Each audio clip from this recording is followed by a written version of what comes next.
हमने आपको आंकड़ा बताना शुरू कर दिया है कि रुझान किस तरीके इस परिणाम में बदले और जिलेवार स्थितियां क्या बनी हुई हैं।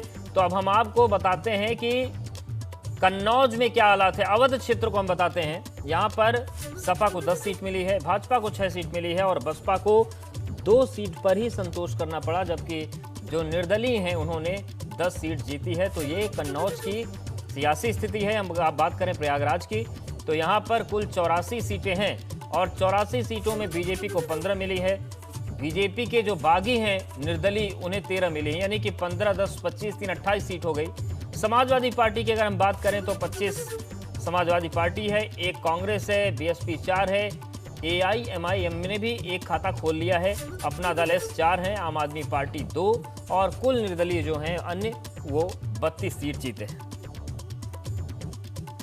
और बरेली की बात करते हैं। बरेली में कुल सीट 60 हैं, जिला पंचायत सदस्य 60 हैं और सीटें 60 हैं। इसमें से भाजपा ने 12 जीती हैं, सपा ने 24, कांग्रेस का खाता नहीं खुला, बसपा 6, प्रसपा 1 और एआईएमआईएम ने 1 सीट जीती है, आम आदमी पार्टी 2 और अन्य ने 14 सीटें जीती।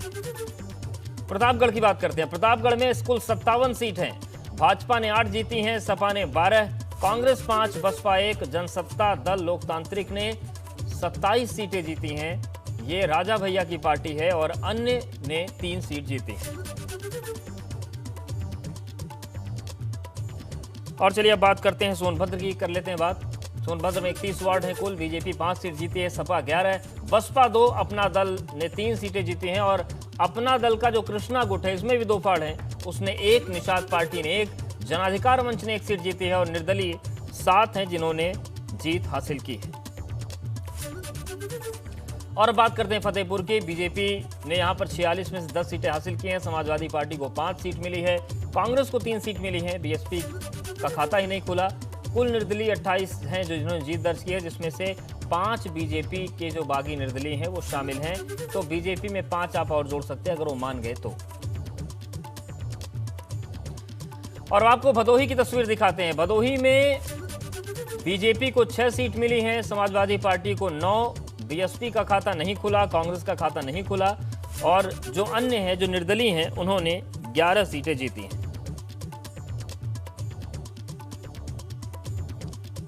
और पूर्वांचल की तस्वीर को बेहतर समझने के लिए प्रयागराज का रुख करते हैं। मोहम्मद मोइन हमारे साथ जुड़े। मोइन, जिस तरीके से प्रयागराज का आंकड़ा आ रहा है, भले ही जो घोषित प्रत्याशी थे या समर्थित प्रत्याशी थे उनकी संख्या कम है, लेकिन जो भाजपा के बागी थे उनकी संख्या तो लगभग 15 है, तो ऐसे में 28 सीट हो रही है।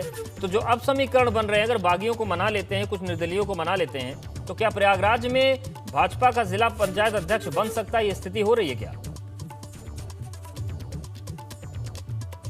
देखिए, अगर प्रयागराज की बात करें तो यहाँ पर जिला पंचायत सदस्य की 84 सीटें हैं। देर रात तक हमें जो रुझान मिले थे या नतीजे घोषित हुए थे उसमें बीजेपी 15 सीटें जीतते हुए दिखाई दे रही है, लेकिन 1 सीट पर उसकी हार हो गई है, तो अब वो संख्या 1 और घट गई है, 14 तक सीमित हो गई है। निश्चित तौर पर यह जरूर कहा जा सकता है कि समाजवादी पार्टी ने बीजेपी से काफी ज्यादा सीटें जीती हुई हैं, लेकिन अभी भी अगर हम जो बीजेपी के बागी हैं, इसके साथ साथ जो बीजेपी के सहयोगी दल है, अपना दल है, पूर्व केंद्रीय मंत्री अनुप्रिया पटेल की पार्टी सत्ता पक्ष का है, तो जिला पंचायत में, ब्लॉक प्रमुखों में आमतौर पर यह देखने को मिलता है कि जो कमिटेड पदाधिकारी होते हैं, कार्यकर्ता होते हैं, वो तो पार्टी लाइन पे रहते हैं, लेकिन बाकी सब सत्ता के साथ हो जाते हैं। तो फिलहाल भारतीय जनता पार्टी की सत्ता है, ऐसे में उम्मीद ये जताई जा रही है कि समाजवादी पार्टी ज्यादा सीटें जीतने के बावजूद समाजवादी पार्टी की राह उतना आसान नहीं होगी। जिला पंचायत अध्यक्ष की बात हो चाहे ब्लॉक प्रमुखों की बात हो, तो भारतीय जनता पार्टी के लिए संभावनाएं अभी खत्म नहीं हुई हैं, उसकी उम्मीदें जिंदा है। बस मैनेजमेंट की देखरेख करनी होगी, मैनेजमेंट करना होगा, और अगर मैनेजमेंट सही भिड़ गया तो अभी भी भारतीय जनता पार्टी अपना अध्यक्ष बना सकती है। बिल्कुल, लेकिन मोइन अगर हम बात करें अन्य परिणामों की तो आम आदमी पार्टी की दस्तक, एआईएमआईएम की दस्तक, ये भी एक हैरान करने वाली स्थिति सत्ताधारी दल के लिए हो सकती है, क्योंकि आपकी बात करें एआईएमआईएम की बात करें, इन्होंने यूपी में अपनी जगह बनाई है। भले ही एक छोटी शुरुआत है, लेकिन छोटी शुरुआत ही बड़ी होती आगे चल के। देखिए, निश्चित तौर पर कहा जा सकता है, उसकी कई वजह हैं। देखिए, एक तो ये पार्टी लाइन के बजाय या पार्टियों के आधार पर, चूंकि पार्टियां अपना सिंबल भी नहीं इस्तेमाल करती हैं इस चुनाव में, तो जो लोकल इशू होते हैं उन पर चुनाव होता है, जो स्थानीय प्रत्याशी होते हैं उनके चेहरे पर चुनाव होता है। और उत्तर प्रदेश में तो वैसे भी राजनीतिक दलों की भरमार है, अलग अलग जगहों पे अलग अलग पार्टियां काफी मजबूत हैं। जैसे अगर प्रयागराज से लेकर मिर्जापुर या आसपास के जिलों की बात करें तो अपना दल इसका खासा दबदबा है। प्रयागराज की अगर हम बात करें तो शिवपाल यादव की पार्टी, जो प्रगतिशील समाजवादी पार्टी है, वो भी एक सीट जीतती हुई नजर आ रही है। तो अलग अलग क्षेत्रों में अलग अलग पार्टियों का दबदबा है, लेकिन ये भारतीय जनता पार्टी के लिए राहत देने वाली बात है। राहत देने वाली बात यह है कि जब 2022 में विधानसभा का चुनाव होगा और विपक्ष अलग अलग जगहों पे इसी तरह बिखरा होगा, तो जो एंटी बीजेपी वोटर हैं उनके अंदर एक भ्रम की स्थिति रहेगी और इसका फायदा भारतीय जनता पार्टी को मिल सकता है। तो जो पूरे पंचायत चुनाव के अगर हम नतीजे देखें तो बीजेपी के लिए सिर्फ राहत की बात इतनी है कि विपक्ष अब भी बिखरा हुआ है, यानी उसके खिलाफ, भाजपा के खिलाफ जो वोट जाएंगे वो कई जगहों पर बटेंगे। ऐसे में बीजेपी को उसका फायदा, वोटों के बिखराव का, वोटों के बंटवारे का फायदा मिल सकता है। बिल्कुल। और अगर मोइन हम बात करें आसपास के जिलों की, फिर चाहे कौशाम्बी की बात करें, प्रतापगढ़ की बात करें, प्रतापगढ़ में तो राजा भैया की पार्टी ने कमाल कर दिया। भाजपा की हालत लगभग हर जगह पतली है।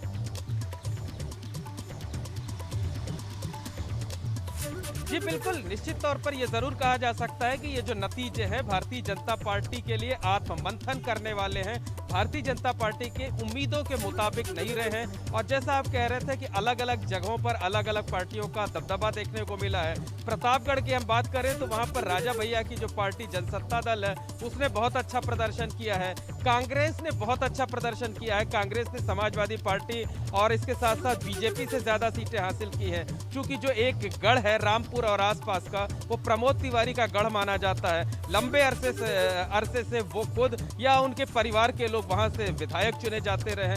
तो अलग अलग जगहों पे अलग अलग पार्टियों का दबदबा है, लेकिन ये भारतीय जनता पार्टी के लिए कहीं से भी अच्छी खबर नहीं आई है। प्रयागराज या आसपास के हम तमाम जिलों की बात कर लें, चाहे बुंदेलखंड की बात कर लें, चाहे पूर्वांचल की बात कर लें या उत्तर प्रदेश के दूसरे हिस्सों की बात कर लें, बिल्कुल मोइन हमारे साथ आप बने रहिए। नतीजे कहीं से भी अवध की बात कर लेते हैं एक बार और आपको अपडेट देते हैं। अयोध्या जनपद की अगर हम बात करें तो समाजवादी पार्टी का दबदबा दिखा। यहां पर जिला पंचायत अध्यक्ष के लिए दावा मजबूत है। 40 में से 24 सीटों पर समाजवादी पार्टी ने कब्जा किया है। अयोध्या में कुल 40 सीट है, भाजपा 8 सीट जीत पाई, समाजवादी पार्टी ने 24 सीटें जीत ली हैं। एक तरफा स्थिति बन गई वहां पर, बसपा 4, कांग्रेस का खाता ही नहीं खुला और जो निर्दलीय हैं यहाँ पर 4 जीते हैं। तो अयोध्या ही एक ऐसा शहर लगता है जहाँ पर निर्दलीयों की ज्यादा दबदबा देखने को मिल नहीं रहा है। अब बात करें अवध क्षेत्र की ही तो कानपुर नगर में 32 सीट हैं, भाजपा को 8 मिली हैं, सपा को 11, बसपा 6 सीट पर ही है, कांग्रेस 0 और अन्य जो दल हैं, तो अन्य जो निर्दलीय प्रत्याशी थे उनको 7 सीटें मिली हैं। श्रावस्ती की बात करते हैं। श्रावस्ती में कुल सीट 22 है, भाजपा 4 सीट जीत पाई, समाजवादी पार्टी 8, बसपा 1, कांग्रेस 1 और अन्य हैं जो यानी कि जो निर्दलीय हैं उन्होंने 8 सीटें यहाँ पर जीती हैं। औरैया की बात करें तो 23 सीट है औरैया में, भाजपा 4 सीट जीत पाई, समाजवादी पार्टी ने यहाँ पर 13 सीट जीती हैं। तो यहाँ पर भी मामला एक तरफा हो गया, बसपा 4 सीट, कांग्रेस 0 और निर्दलीय प्रत्याशियों ने 2 सीट हासिल की है। अंबेडकर नगर की बात करते हैं, 41 सीटें हैं यहाँ पर, भाजपा को केवल 2 सीट मिली, समाजवादी पार्टी 9, बसपा 7, कांग्रेस 0 और निर्दलीयों को 23 सीट मिली। यानी कि अंबेडकर नगर में जिला पंचायत अध्यक्ष बनाने में निर्दलीय प्रत्याशियों का बड़ा योगदान होगा। शैलेश हमारे साथ बने हुए हैं। शैलेश, अब जो कवायद और जंग है वो जिला पंचायत अध्यक्ष कौन बनेगा इस पर फोकस हो गई है। कोशिशें अब सबसे ज्यादा दलों की यही होगी कि जो उनके बागी प्रत्याशी निर्दलीय जो लड़े और जीत गए, सबसे पहले उनको मनाया जाए। मतलब निर्दलीयों का सम्मान इस वक्त प्रदेश में सबसे ज्यादा बढ़ा हुआ है। बिल्कुल निश्चित रूप से अवधेश, और इसके लिए कवायद शुरू भी हो गई है। जो अलग अलग दल हैं वो इन निर्दलीय प्रत्याशियों को अपने पाले में, अपने खेमे में लाने की तैयारियों में भी जुट चुके हैं, लगातार संपर्क में लगे हुए हैं और कोशिश यही है कि कैसे उनको अपनी तरफ लाया जाए। अगर हम ओवरऑल बात करते हैं इन सब में तो देखिए, जहां पर सपा मजबूत है और सपा के मजबूत होने के बावजूद उसकी कोशिश दो तरह की है। पहली कि जो निर्दल हैं उनको भी भाजपा की तरफ जाने से रोकना, अपने पास रखना लाना, और दूसरी चीज़ जो अपने खुद के समर्थित कैंडिडेट है उनको भी संभाल कर रखना। क्योंकि ऐसे में यहाँ पर दो चीज़ें हैं कि अगर हम भाजपा की बात करते हैं तो उसके सामने दो विकल्प हैं। एक है निर्दल, जहाँ पर वो अपने बल पर अपना अध्यक्ष नहीं ला सकते, वहाँ पर एक उनकी निगाह है जो निर्दल प्रत्याशी हैं, और दूसरे जो दूसरी पार्टियों के समर्थित प्रत्याशी हैं उनको भी पार्टी अपने खेमे में लाने की जोड़ तोड़ करेगी, कोशिश करेगी। ऐसे में जो अन्य दल हैं, जो विपक्षी दल हैं, उनके लिए अपने समर्थित कैंडिडेट को संभालना भी एक बड़ी चुनौती है इन हालात में। बहरहाल सभी दल जो हैं वो इसमें लग चुके हैं काम में कि कैसे अपनी पार्टी का अध्यक्ष बनाएं। फिलहाल जो परिस्थितियां हैं, अगर इन परिस्थितियों को हम देखते हैं तो समाजवादी पार्टी काफ़ी मजबूत नज़र आ रही है। कई जगह पर समाजवादी पार्टी का प्रदर्शन इतना अच्छा है कि उसे किसी की ज़रूरत नहीं है और वो अपने बल पर खुद अपना अध्यक्ष चुन सकते हैं। वहीं अलबत्ते उनके जितने भी समर्थित प्रत्याशी हैं उनको अपने साथ उन्हें रोक के रखना होगा। और इसके बाद जहां पर कहीं पर अगर लगता है कि जैसे किसी ज़िले में अगर 11 सीट मान लीजिए सपा के पास हैं और 8 सीट जिस तरह से हमने देखा मान लीजिए भाजपा के पास है, तो ऐसे में जहां कांटे की टक्कर हम कह सकते हैं, सपा भाजपा के बीच में कांटे की टक्कर जहां पर होगी, वहां पर दोनों दलों को मशक्कत करनी होगी कि निर्दल प्रत्याशियों में कौन ज़्यादा को अपने पास ला सकता है, कौन ज़्यादा सदस्य अपने साथ जोड़ सकता है जिससे वो अपने अध्यक्ष वहाँ पर बना सके। तो ये परिस्थितियाँ हैं और इसके लिए कवायद शुरू हो चुकी है, लगातार कोशिशें भी शुरू हो चुकी हैं। जो लोग जीते हैं उनसे संपर्क करने की कोशिश भी शुरू कर चुके हैं राजनीतिक दल जो हैं। देखना होगा जो तस्वीर है आगे किस तरह से निकलकर सामने आती है और अंत में ज़्यादा अध्यक्ष जो हैं वो कौन सी पार्टी बना पाती है। लेकिन इस बार के चुनाव ने जो पहले पंचायत चुनाव हुआ करते थे उसकी जो तस्वीर हुआ करती थी उसको एक तरह से पलट कर रख दिया है। अमूमन तस्वीरें पलट रही हैं और तस्वीरें नहीं क्या बनेगी इस पर निगाहें बनी हैं। हमारे साथ शैलेश बने हुए हैं, मोइन भी बने हुए हैं। और चलिए बात करते हैं बुंदेलखंड की। और सबसे पहले बात करते हैं झांसी की। झांसी में कुल वार्ड 24 हैं। भाजपा 8 पर यहां पर जीती है, कांग्रेस ने 1 सीट जीती, सपा 8, बसपा ने 4 सीट जीती हैं और अन्य के खाते में 3 सीटें गई हैं। बुंदेलखंड में ही अगर हम बांदा की बात करें तो बांदा में कुल वार्ड 30 हैं। भाजपा को 7 सीट मिली है, कांग्रेस का खाता नहीं खुल पाया। समाजवादी पार्टी ने 4 सीट जीती है और बसपा ने 10 सीट जीती, अन्य के खाते में 9 सीटें गई हैं। इनकी जो निर्दलीय हैं उन्होंने 9 सीट जीती है। और अब बात करते हैं ललितपुर की, जहां पर कुल 21 वार्ड हैं। भाजपा 6 पर जीती है, कांग्रेस 0, सपा को 5 सीटें मिली हैं, बसपा को 3 और अन्य के खाते में 7 सीट गई हैं।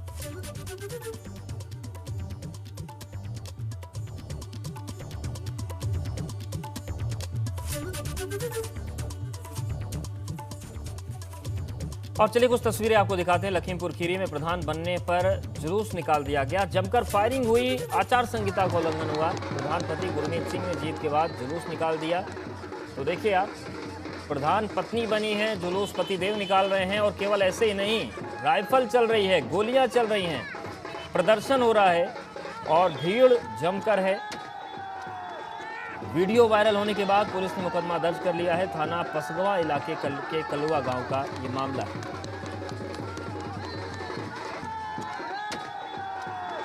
प्रधान बनने की ऐसी खुशी है मानो प्रधानमंत्री बन गए हों। और आप देखिए, खुली एसयूवी में खड़े हो गए, राइफल चल रही हैं, भीड़ भाड़ के बीच धज्जियां उड़ रही हैं नियमों की। और आप अंदाज़ा लगाइए कि ये जो नशा चढ़ा हुआ है, ये नशा कितना भारी पड़ सकता है जनता पर, क्योंकि इनको तो यही लगता है कि बस अब इनका काम बन गया। लेकिन जनता का काम बनेगा क्या जब इतने गैर जिम्मेदार लोग जिम्मेदारी पर हैं।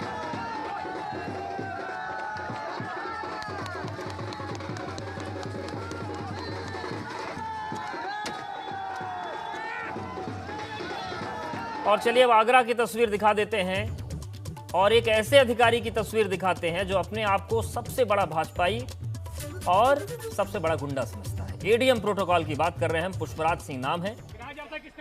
यहां पर जीते हुए प्रत्याशियों को सर्टिफिकेट देने में जल्दी करने पर एडीएम प्रोटोकॉल भड़क गए। दरअसल भानु महाजन जो कि चुनाव जीते थे, उन्होंने कहा कि हमें सर्टिफिकेट थोड़ा जल्दी दे दीजिए। उसके बाद एडीएम प्रोटोकॉल ने कहा कि आपका नशा हम उतार देंगे 1 मिनट में। पुष्पराज सिंह नाम है इनका। और बहस के दौरान बीजेपी कार्यकर्ता और विधायक राम प्रताप चौहान मौजूद थे। एडीएम प्रोटोकॉल ने कहा कि तुमसे बड़ा भाजपाई मैं हूं। तो सोचिए आप कि जब गुंडे सड़क छाप लोगों को एडीएम की कुर्सी मिलेगी तो प्रदेश का क्या होगा, बेड़ा गर्क होगा। आगरा में ऐसे ही मरीज ऑक्सीजन के बिना नहीं मर रहे हैं। इन्हीं बदतमीज अधिकारियों की वजह से जनता तिल तिल कर घुट घुट कर मर रही है। सुनिए आप। तुरंत 2 मिनट में उतारूंगा। किसने बोला? विधायक जब तक किसने बोला? पहले विधायक जी किसने बोला? पहले की आवाज सुनो। मैं उतार दूंगा तुम्हारा। ठीक है, यही अभी बता दे रहा हूँ। अभी वो ना समझो, अभी वो ना समझो, बता दे रहा हूँ। अभी मैं बता दिया, मैं हमसे बड़ा तुम भाजपाई नहीं हो, बता दिया मैं। 98 का एबीपीटी का मैं क्या बोलेंगे?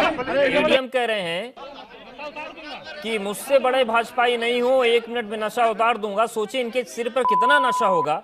और ये नशा उस दौर में है जब आगरा को ये लोग बचा नहीं पा रहे हैं। जनता अस्पताल के लिए तड़प रही है, बेड के लिए तड़प रही है, रेमडेसिविर के लिए तड़प रही है, ऑक्सीजन के लिए तड़प रही है।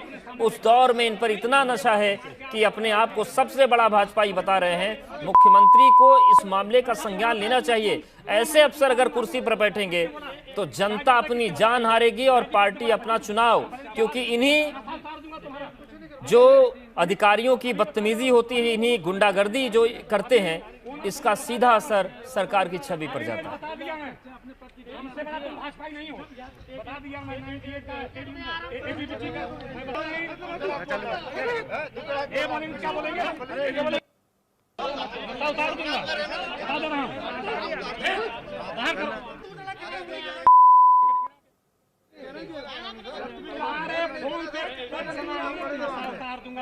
तो प्रत्याशी की गलती केवल इतनी थी कि जीत के बाद वो सर्टिफिकेट मांग रहे थे कि जल्द से जल्द सर्टिफिकेट हमको जारी कर दिया जाए।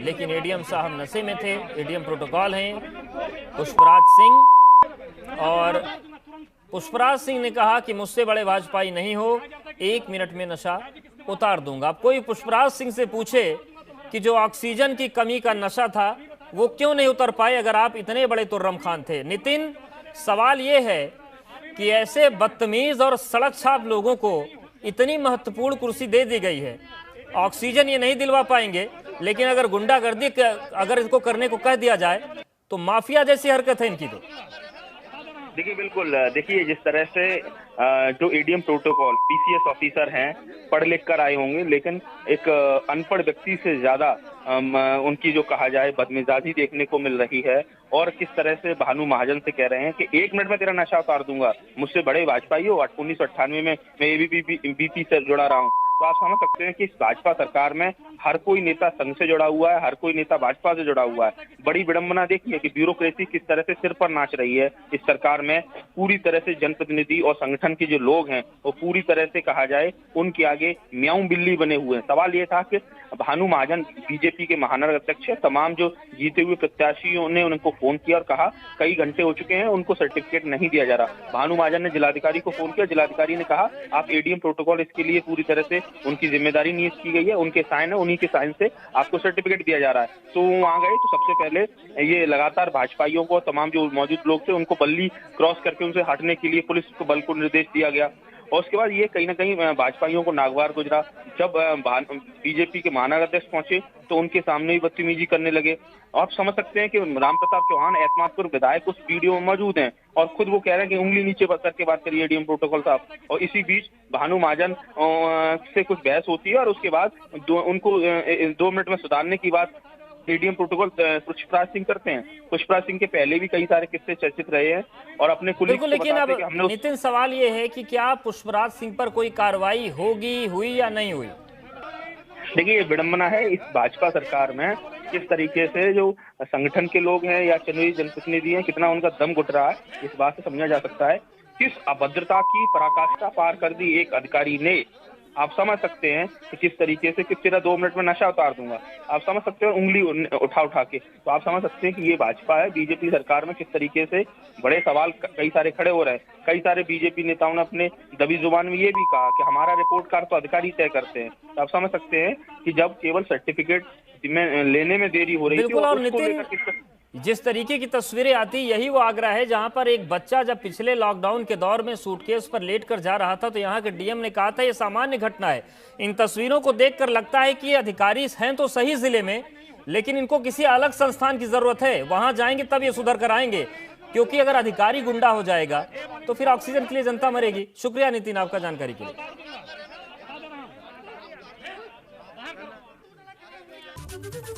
तो ये तस्वीर है और उम्मीद करते हैं कि लखनऊ के बड़े अधिकारी इस पर संज्ञान लेंगे, क्योंकि इस तरीके के अगर बदमिजाज लोग टहलते रहे जिलों की बड़ी कुर्सियों पे तो अराजकता फैलेगी और ऑक्सीजन क्यों नहीं मिल रहा ये आगरा में कम से कम समझ में आ गया। यहाँ पर वक्त